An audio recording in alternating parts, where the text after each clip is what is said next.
La confession. Ce sacrement est d'une grande richesse. Il s'appelle confession puisque un élément essentiel de ce sacrement est la confession de nos péchés devant le prêtre et aussi la confession en même temps de la miséricorde de Dieu puisque nous rendons grâce à Dieu en accueillant sa miséricorde et en nous reconnaissant pécheurs. Il s'appelle aussi sacrement de la pénitence car il concerne une démarche personnelle de conversion, de repentir et de satisfaction. Il s'appelle aussi sacrement du pardon, puisque le pénitent reçoit le pardon de Dieu. Il s'appelle aussi la réconciliation, sacrement de la réconciliation, puisque nous nous laissons réconcilier avec Dieu par ce sacrement. L'enjeu de la confession est de nous guérir du péché, qui est le mal le plus grave qui puisse arriver. Tout d'abord parce que tous les biens nous viennent de Dieu, il est la source de tous nos biens. Et se couper de Dieu par le péché est ce qui peut nous arriver de plus grave. C'est pour nous se couper de notre bonheur.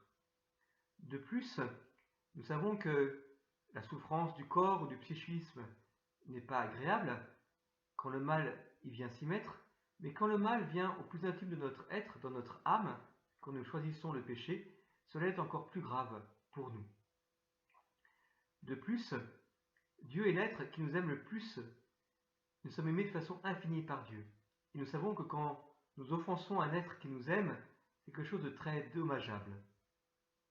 Ensuite, nous sommes enfants de Dieu et nous faisons partie de l'Église. Et le péché mortel nous coupe de la communion de l'Église et nous enlève notre dignité d'enfant de Dieu.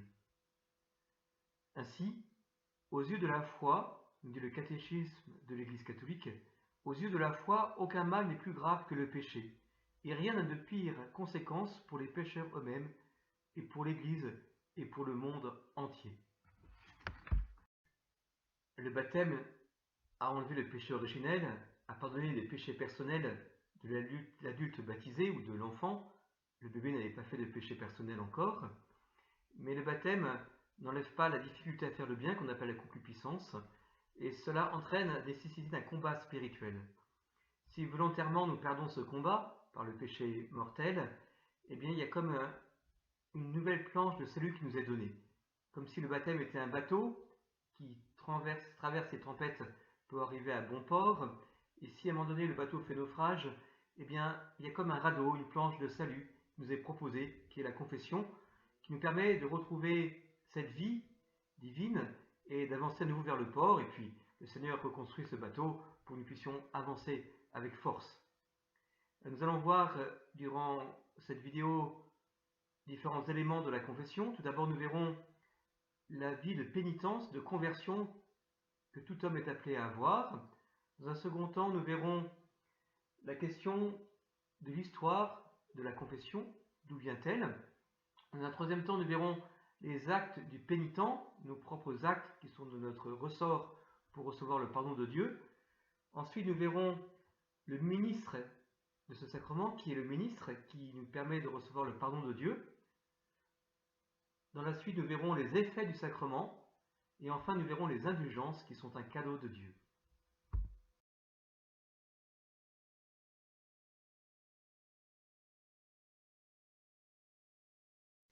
La pénitence. La pénitence, c'est l'attitude fondamentale du chrétien qui veut se convertir, se tourner vers le Christ, rejeter le mal qu'il a fait, le regretter, en avoir une tristesse salutaire, choisir à nouveau le bien, le Christ, avec l'espérance de sa miséricorde, de son aide, de sa grâce. C'est un changement de vie, une réorientation. Le prophète Ézéchiel nous dit, si l'impie, c'est-à-dire le méchant, si l'impie fait pénitence de tous les péchés qu'il a commis, s'il garde mes commandements, s'il pratique le jugement et la justice, il vivra de la vie, et il ne mourra point. Je ne me souviendrai point de toutes les iniquités qu'il a commises. Voilà ce que dit le Seigneur à travers le prophète Ézéchiel. Le Seigneur est venu réaliser cette prophétie grâce à sa passion, à sa croix, où il offre sa vie en sacrifice pour remettre nos péchés, tous les péchés. Aucun péché n'est trop grand pour que le Seigneur ne puisse pas l'enlever par son pardon.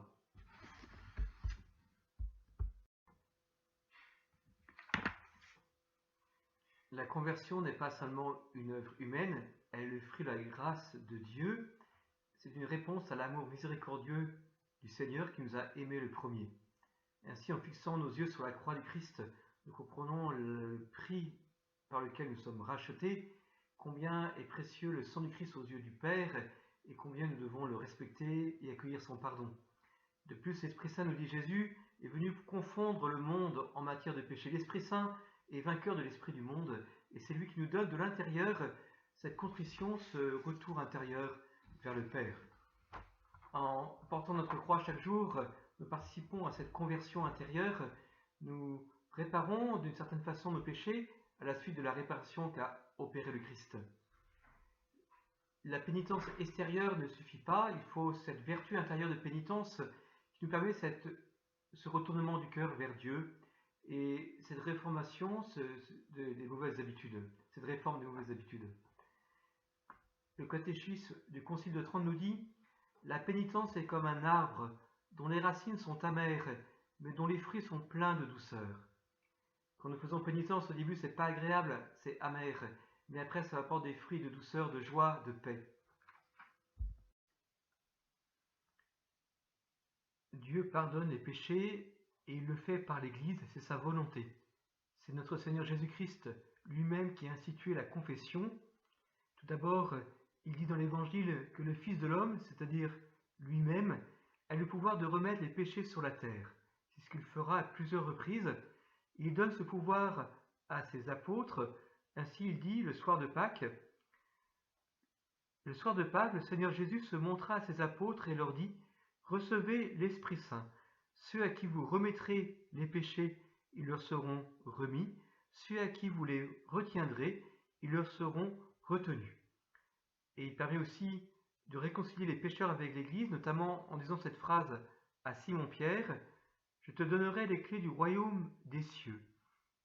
Tout ce que tu lieras sur la terre sera lié aux cieux, et tout ce que tu délieras sur la terre sera délié aux cieux. » Ainsi, à la suite du commandement du Christ, les apôtres et leurs successeurs, les évêques et leurs collaborateurs, les prêtres, ont confessé les péchés, pardonné les péchés de ceux qui le demandaient.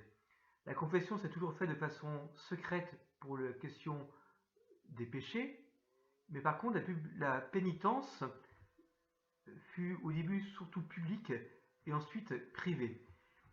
Dans les premiers temps de l'Église, pour des péchés très graves, comme l'idolâtrie, l'homicide ou l'adultère, il y avait une discipline très rigoureuse. Les pénitents devaient faire pénitence publique pour leurs péchés, souvent pendant de longues années, avant d'être réconciliés. Mais au 7e siècle, inspirés par la tradition monastique d'Orient, les missionnaires irlandais apportèrent en Europe continentale la pratique de la pénitence privée. Toujours, nous avons une confession secrète des péchés, mais la pénitence est aussi secrète. Le prêtre donne aux pécheurs pardonnés une pénitence à faire, mais qui n'est pas connue de l'extérieur. Nous allons voir maintenant ce qui fait le cœur du sacrement de la confession. Tout d'abord les actes du pénitent, de celui qui demande le pardon, qui sont pour sa part la contrition, la confession et la satisfaction. Et ces actes trouvent leur aboutissement dans ce que donne le prêtre, l'absolution en disant « je vous absous » ou « je vous pardonne tous vos péchés ».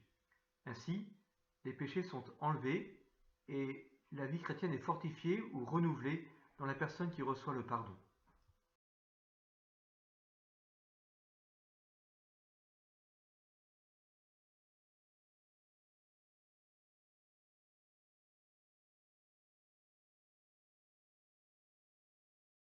Les actes du pénitent.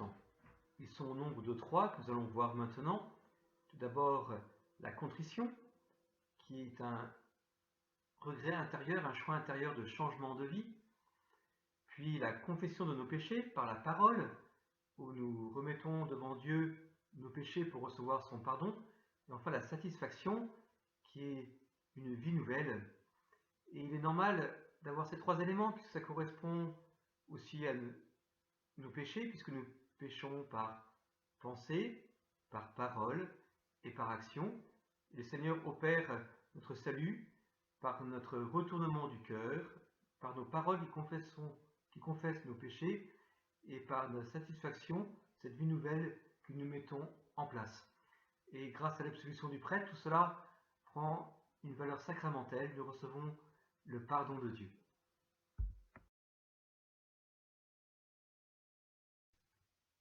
La contrition, c'est l'acte premier du pénitent. Le Concile de Trente qui traite de ce sacrement nous donne sa définition. Elle est une douleur de l'âme, une détestation du péché commis, avec la résolution de ne plus pécher à l'avenir. Contrition, on voit bien ce que ça veut dire, voilà, qu'on casse un caillou, quand on brise en morceaux quelque chose, eh bien, cette chose est en petite poussière. Ça vient d'un mot latin qui exprime cette brisure de cette chose, de ce caillou, de cette chose dure, en minute poussière. Eh bien, c'est la même chose avec notre cœur, l'orgueil de notre cœur, la dureté de notre cœur, qui est donnée par le péché, par la contrition, est brisée en petits morceaux. Dans un psaume, psaume 50, il est dit « Seigneur, reçois nos cœurs brisés ». Voilà, c'est pas détruire notre cœur, au contraire, c'est d'en faire d'un cœur de pierre, d'en faire un cœur de chair. Donc de rechoisir, de vivre profondément en enfant de Dieu. La contrition a des qualités, elle peut être tout d'abord imparfaite, cela n'est pas négatif. La contrition imparfaite est un don de Dieu, une grâce qui vient du Saint-Esprit. Elle est le rejet de ce qui conduit au péché, elle est le regret du péché à cause de la honte qu'il entraîne, des maux qu'il peut entraîner, et aussi à cause de l'enfer, de la damnation éternelle. Et sous l'impulsion du Saint-Esprit, eh bien, est une préparation à l'absolution que donne le prêtre, qui remet vraiment les péchés. Elle prépare à cela, et donc elle est aussi une grâce. Nous avons dans l'évangile de Jésus-Christ selon saint Luc au chapitre 15, l'histoire de l'enfant prodigue, la parabole de l'enfant prodigue, qui rentre en lui-même et fait une démarche de contrition imparfaite puisqu'il va vouloir revenir vers le Père, non pas d'abord par amour du Père, mais parce qu'il se rappelle que les ouvriers de son Père ont de quoi manger alors que lui meurt de faim. De l'évangile de Jésus-Christ selon saint Luc. Jésus dit encore, un homme avait 2 fils. Le plus jeune dit à son père, « Père, donne-moi la part de fortune qui me revient. » Et le père leur partagea ses biens. Peu de jours après, le plus jeune rassembla tout ce qu'il avait et partit pour un pays lointain où il délapida sa fortune en menant une vie de désordre. Il avait tout dépensé quand une grande famine survint dans ce pays. Il commença à se trouver dans le besoin. Il alla s'engager auprès d'un habitant de ce pays qui l'envoya dans ses champs garder les porcs. Il aurait bien voulu se remplir le ventre avec les gousses que mangeaient les porcs, mais personne ne lui donnait rien. Alors il rentra en lui-même et se dit, « Combien d'ouvriers de mon père ont du pain en abondance, et moi ici, je meurs de faim. Je me lèverai, j'irai vers mon père et je lui dirai, « Père, j'ai péché contre le ciel et contre toi, je ne suis plus digne d'être appelé ton fils, traite-moi comme l'un de tes ouvriers. » Il se leva et s'en alla vers son père. Comme il était encore loin, son père l'aperçut et fut saisi de compassion. Il courut se jeter à son cou et le couvrit de baisers. Le fils lui dit, « Père, j'ai péché contre le ciel et envers toi, je ne suis plus digne d'être appelé ton fils. » Mais le père dit à ses serviteurs, « Vite, apportez le plus beau vêtement pour l'habiller. Mettez-lui une bague au doigt et des sandales aux pieds. Allez chercher le veau gras, tuez-le. Mangeons et festoyons. Car mon fils que voilà était mort, et il est revenu à la vie. Il était perdu, il est retrouvé. » Et ils commencèrent à festoyer. La contrition parfaite inclut les raisons de la contrition imparfaite, mais en plus, elle a pour principal moteur l'amour de Dieu aimé plus que tout. Nous avons un regret profond d'avoir offensé le Seigneur qui nous aime, nous l'aimons plus que tout. Là, nous allons demander pardon à Dieu à cause de cela d'abord. Cette contrition remet les fautes vénielles et aussi elle donne le pardon des péchés mortels à condition qu'on décide de recourir dès que possible à la confession. Il faut rajouter aussi un point important pour la contrition, c'est la volonté de pardonner à ceux qui nous ont offensés.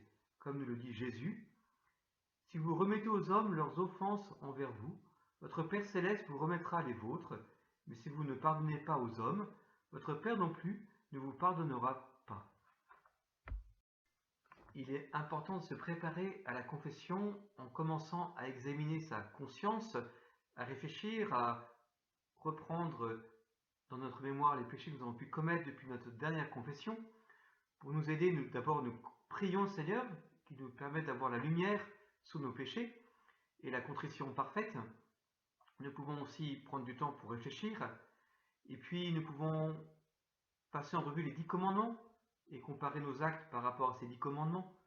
Nous pouvons aussi penser à notre devoir d'État selon notre vocation, si nous sommes mariés, pères de famille, consacrés, prêtres, si nous travaillons dans telle entreprise, comment se passent concrètement ces choses que nous faisons selon notre vocation.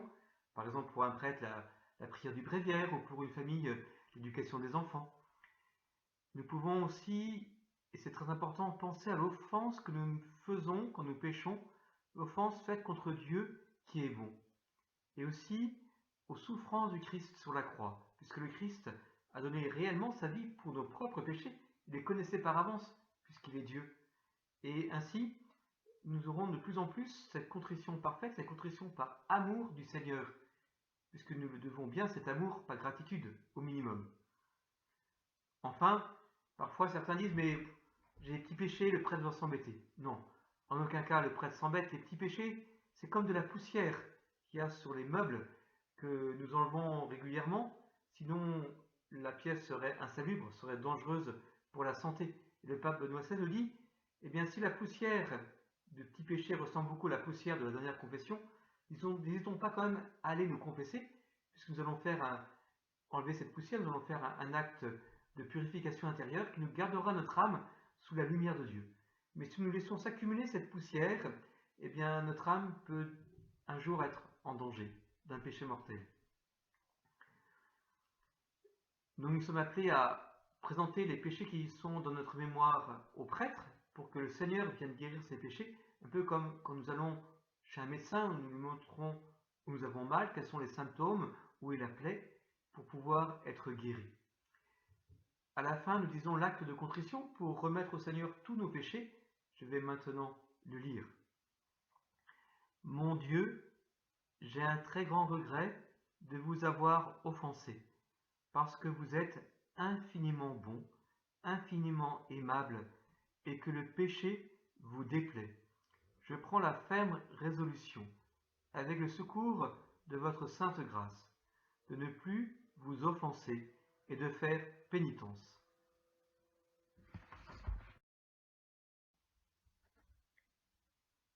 La confession des péchés. Cela aussi est un autre acte du pénitent. Nous sommes appelés à confesser nos péchés au moins une fois par an, et aussi c'est dans notre intérêt de se confesser plus souvent, notamment si nous avons fait des péchés mortels, il est très important de se confesser sans retard, puisque notre vie éternelle est en jeu. Le prêtre doit être disponible pour accueillir ceux qui le demandent. Nous n'avons pas la possibilité d'absoudre plusieurs personnes en même temps, c'est une personne par une personne. Il y a un cas réservé pour les dangers de mort. Si plusieurs personnes sont en danger immédiat de mort, le prêtre peut les absoudre, à condition que si le danger est passé, elles se confessent individuellement de leurs péchés graves. Bien sûr, le secret est absolu pour les péchés. Le prêtre ne peut en aucun cas utiliser ces informations qu'il a reçues pour prendre des décisions ou pour en parler à d'autres. De plus, le pénitent, celui qui se confesse, a droit à l'anonymat, c'est-à-dire, dans le cas d'un confessionnal, il a le droit à ne pas être reconnu par le prêtre. C'est un droit des personnes qu'elles ne soient pas reconnues par tel ou tel prêtre quand elles vont confesser leurs péchés. De plus, pour qu'une confession soit valable, il faut voir le prêtre directement, on ne peut pas se confesser par internet ou par lettre.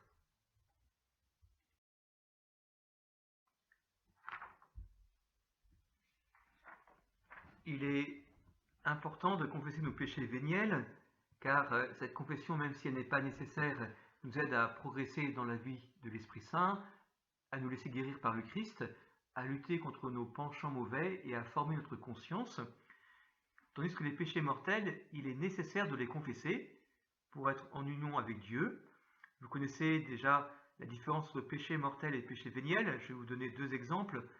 Un mensonge pour tromper quelqu'un pour avoir de l'argent est un péché mortel. Un mensonge pour blaguer est un péché véniel. Une pensée volontaire impure est un péché mortel. Une pensée involontaire impure est un péché véniel. Il est donc important, nécessaire, de confesser ces péchés mortels. Le nombre de péchés que nous avons faits mortellement depuis notre dernière confession, et aussi les circonstances aggravantes. Par exemple, si nous avons fait un vol, eh bien, il est important de préciser si ce vol est dans une église, ce qui rajoute au péché de vol un péché de sacrilège. Si quelqu'un cache un péché mortel durant une confession, il ne reçoit pas le pardon de ses autres péchés, mais en plus il fait un péché de sacrilège.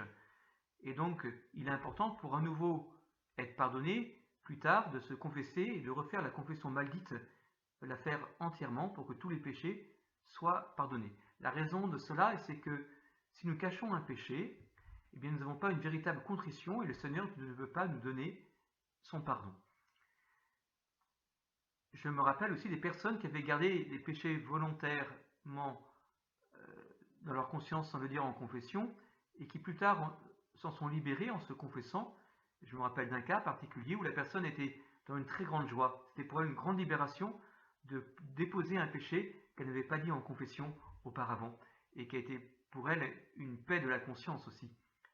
Pour les péchés mortels oubliés involontairement durant une confession, nous sommes quand même pardonnés de tous nos péchés à partir du moment où nous avons fait un réel effort de mémoire pour nous en rappeler. Et si nous nous rappelons d'un péché plus tard, 1 an, 2 ans après, eh bien, dans notre prochaine confession, sans nous stresser, nous déposerons ce péché dans la confession pour bien exprimer notre contrition, mais en tout cas, il est déjà pardonné auparavant. Dans la confession, il est important de ne pas donner de détails inutiles, d'être franc, d'être humble, et si nous avons quelques difficultés à exprimer notre péché, nous pouvons demander au prêtre de nous poser des questions pour qu'il nous aide. La confession est un acte liturgique, donc elle a un déroulé précis. Après nous être préparés devant le Seigneur, nous présentons au prêtre et nous disons « Père, bénissez-moi parce que j'ai péché ». Le prêtre nous bénit, il peut nous dire une phrase de l'Évangile par exemple, ou une invitation à confesser ses péchés avec confiance en Dieu. Et on peut commencer par « Je confesse à Dieu ». Je confesse à Dieu Tout-Puissant, je reconnais devant vous mon Père que j'ai péché en pensée, en parole, par action et par omission. On arrête le je confesse à Dieu et on dit au prêtre, voilà, je ne me suis pas confessé depuis environ tant de temps, 3 mois par exemple, j'ai reçu l'absolution et j'ai fait ma pénitence, et puis on dit je m'accuse d'avoir menti, d'avoir je sais pas trop quoi. Voilà, on accuse nos péchés devant Dieu et devant le prêtre, et on finit je confesse à Dieu en disant ceci. Je demande pardon pour les péchés que j'ai pu oublier, tous ceux de ma vie passée. Je demande pardon à vous, je demande pardon à Dieu et à vous, mon Père, pénitence et absolution, si vous en jugez digne. Alors on demande pardon à Dieu, pas au Père, pas au prêtre, mais à Dieu.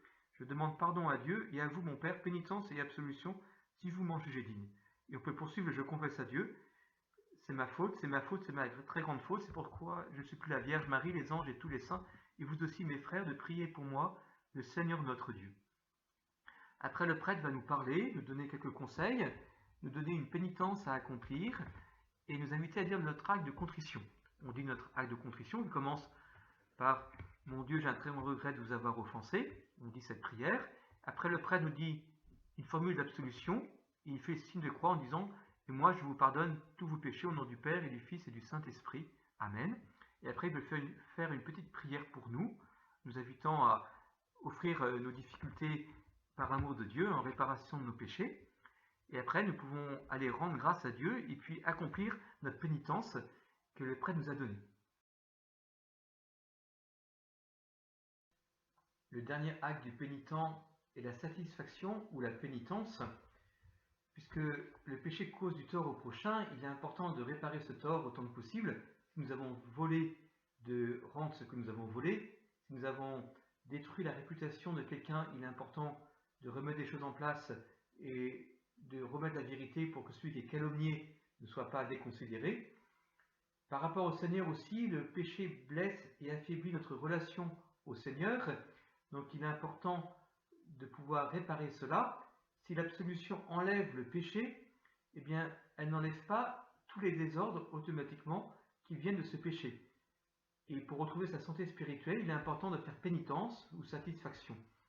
Saint Bernard compare cela à une plaie et une tache. Le péché serait la tache qui reste sur l'âme, qui est enlevée par la confession, et donc nous sommes réconciliés avec Dieu, mais il reste la plaie à guérir. Et donc il est important de réparer par la pénitence ou la satisfaction. Alors sachons quand même que celui qui répare tout, c'est le Christ.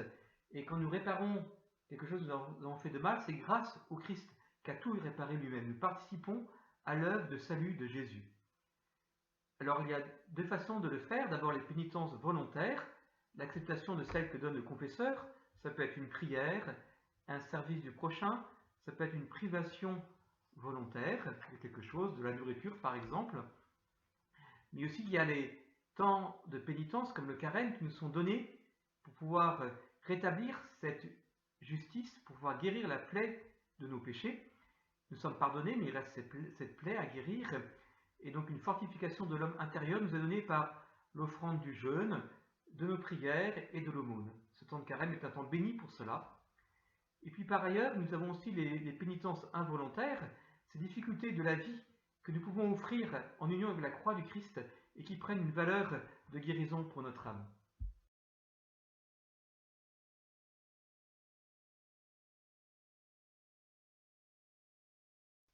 Le ministre de la confession. Le ministre de la confession est l'évêque ou le prêtre. Cet évêque ou ce prêtre sont au service de l'amour du Christ pour les personnes. Ils sont appelés à l'imiter comme le bon berger qui va chercher la brebis perdue. Et le prêtre ou l'évêque sont aussi juges, un juge miséricordieux, mais ils doivent poser un discernement pour discerner entre les péchés graves et les péchés plus légers, pour aider à former la conscience du pénitent, et aussi pour aider le pénitent à guérir son âme, à poser les bonnes décisions pour éviter les rechutes. Alors il faut savoir que certains péchés sont frappés d'excommunication. Par exemple, si quelqu'un profane un tabernacle, un prêtre ne peut pas le pardonner, ni un évêque. Il faut que ce soit le pape lui-même qui pardonne.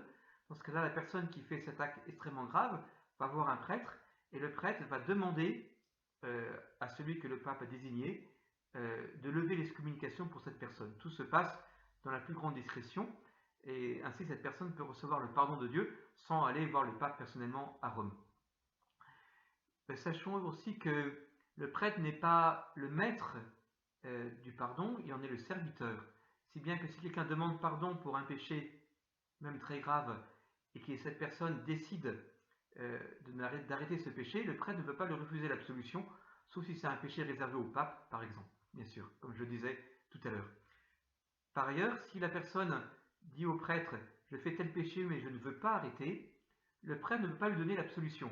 C'est m'arrivé quelquefois de ne pas pouvoir donner une absolution, car je ne suis pas maître du pardon que je donne, et je me rappelle d'un cas précis où la personne avait refusé de changer sur un point très important de sa vie, et je n'avais pas pu lui donner le pardon, et la personne est revenue quelque temps après, elle a demandé pardon, en décidant d'arrêter ce péché, et elle a témoigné que c'était pour elle une vraie libération. Et voilà, donc le prêtre est au service de la volonté de Dieu, ça se passe d'abord sa propre volonté qui s'exerce.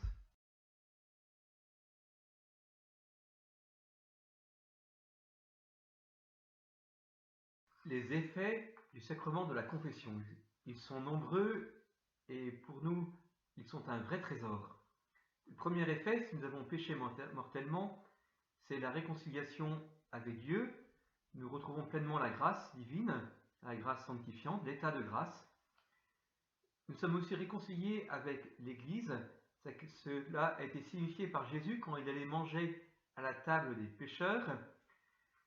Et en mangeant à la table des pécheurs, le Seigneur montrait que ces pécheurs pardonnés étaient réconciliés avec l'Église. Par ailleurs, en nous réconciliant avec le Seigneur, il y a un effet en retour vivifiant pour toute l'Église, puisque quand un membre de l'Église est béni et reçoit une grâce supplémentaire, toute l'Église en bénéficie. Elle reçoit une vigueur plus profonde. C'est ce qu'on appelle la communion des saints.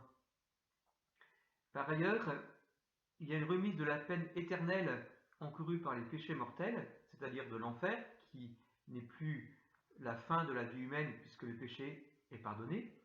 Pour ce qui est des péchés véniels, il n'y a pas de peine éternelle, mais il y a des peines temporelles qui sont effacées petit à petit par la pénitence ou la satisfaction dont j'ai parlé tout à l'heure. Et bien aussi dans la confession, une partie des peines temporelles, des conséquences du péché, sont effacées. Par ailleurs, il y a un don de paix, de sérénité de la conscience, une consolation spirituelle. Nous avons cet immense don précieux de l'amitié avec Dieu qui nous est donné, redonné. Nous avons un accroissement des forces spirituelles pour le combat chrétien. Et enfin, au moment de notre mort, quand nous serons jugés par le Seigneur, tous ces péchés effacés par la confession ne nous seront pas reprochés par le Seigneur puisqu'ils n'existeront plus.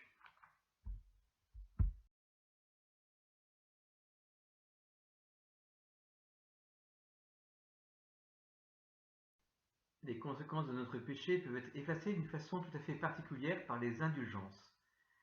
C'est-à-dire que le Seigneur, dans un surcroît de miséricorde, peut nous donner, en fait, ce que nous obtenons au bout d'un certain temps en faisant pénitence, il peut nous le donner d'une façon très rapide, très directe. Je vais m'expliquer.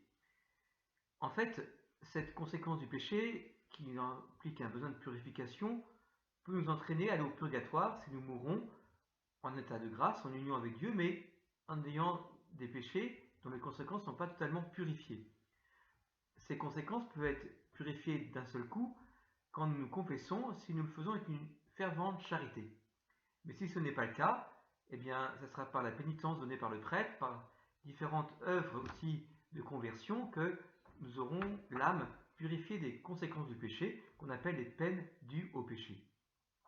Et bien, par l'indulgence, ces conséquences sont complètement enlevées quand l'indulgence est plénière, ou partiellement enlevées quand l'indulgence est partielle. Cette indulgence est une grâce qui vient de Dieu, elle peut être pour nous ou pour un défunt. Dans la communion des saints, eh bien, nous sommes unis les uns aux autres. Et il y a comme un trésor de tous les mérites qu'ont payé d'abord le Seigneur Jésus, qui sont infinis, de cet immense trésor de la Sainte Vierge et de ceux qui sont au ciel, tous ces actes de charité qu'ils ont faits, eh bien, nous sont donnés par l'intermédiaire de l'Église dans l'indulgence. Ce que nous ne faisons pas par nous-mêmes, comme effort de pénitence, etc., eux, ils l'ont fait par avance, ils peuvent nous le donner directement. Ça s'appelle l'indulgence. C'est un bonheur immense de recevoir ces dons pour nous. Alors, comment recevoir ces dons? L'Église, dans sa pédagogie, nous propose une démarche. D'abord, il faut poser une intention. Soit nous la demandons pour nous-mêmes ou pour un défunt.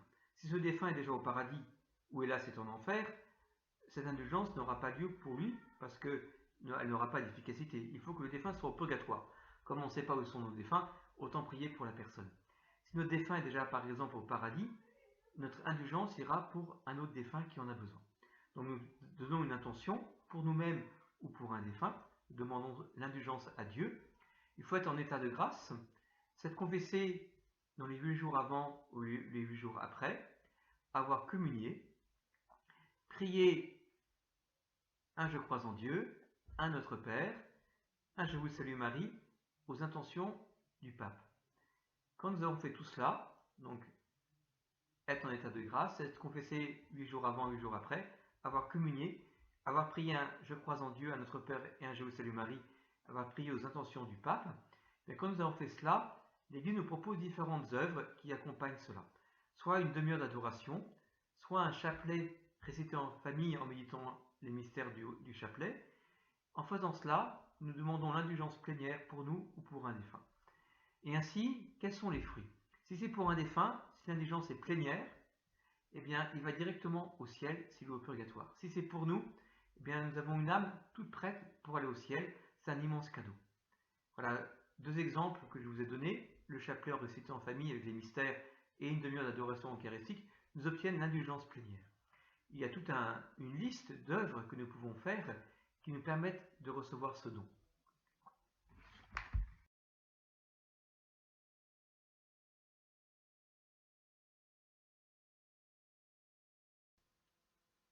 L'enjeu du pardon des péchés est immense. La Vierge Marie, dans ses différentes apparitions, demande qu'on prie beaucoup pour les pécheurs. C'était le cas à l'île Bouchard, où la Vierge Marie demande instamment de prier pour les pécheurs, car c'est le véritable enjeu du salut du monde, du salut de nos âmes. Et la confession est un cadeau immense pour pouvoir justement être libéré du péché.